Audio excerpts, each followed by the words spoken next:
Alright, new trailer for Avatar Fire and Ash. Still a big fan of James Cameron's Avatar movies, gotta talk about this, because I'm wondering just how much money this movie's gonna make. So this new trailer starts off with something really interesting already. It's Varang again, and she's telling a story. My people cried for help, but Ava did not come.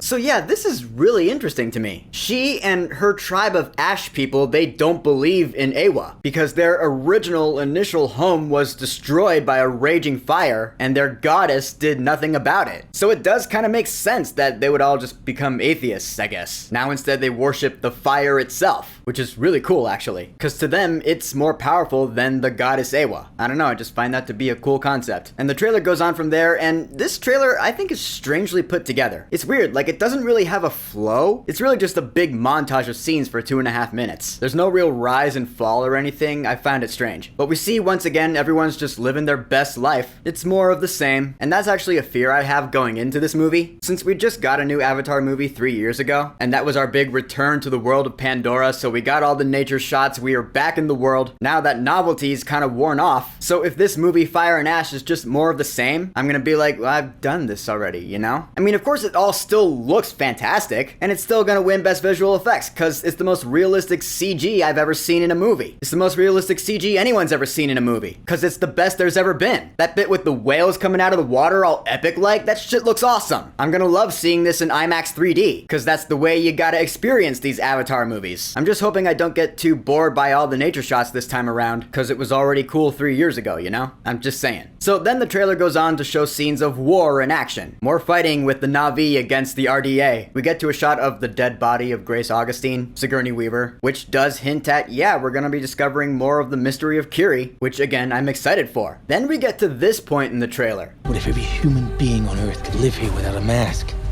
Then the Na'vi people will be gone.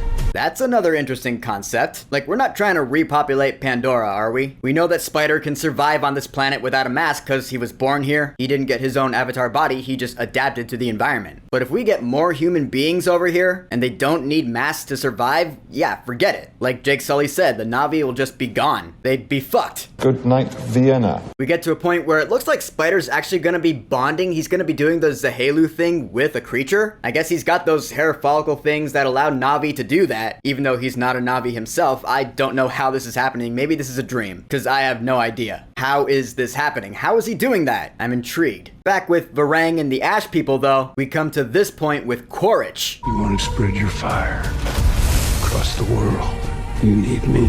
Holy shit, okay, we're in trouble. This is also really interesting. It looks like the Ash people, led by Varang, they might just be villains in this movie. We've never had a villain in these Avatar movies be native Na'vi. They've always been the human beings, or human beings in Avatar bodies. But if Quaritch's clone is joining with Varang and the Ash people, who I guess want to spread their fire all over this world, I mean, that doesn't sound good in and of itself. I don't want fire everywhere, that's just called living in Los Angeles. Trust me, it sucks.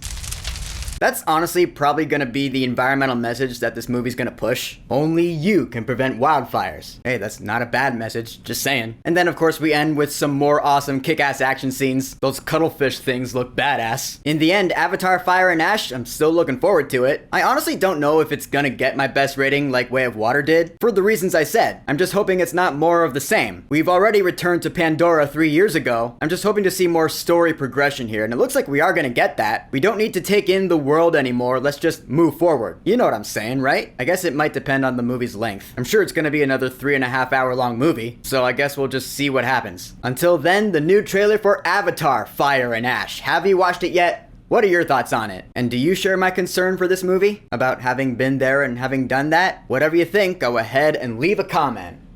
And of course, thank you for subscribing. Now, if you'll excuse me, I got one more video to make this weekend. That'll come tomorrow. It's gonna be about the Mandalorian and Grogu trailer. Cause yeah, definitely gotta talk about that. Peace!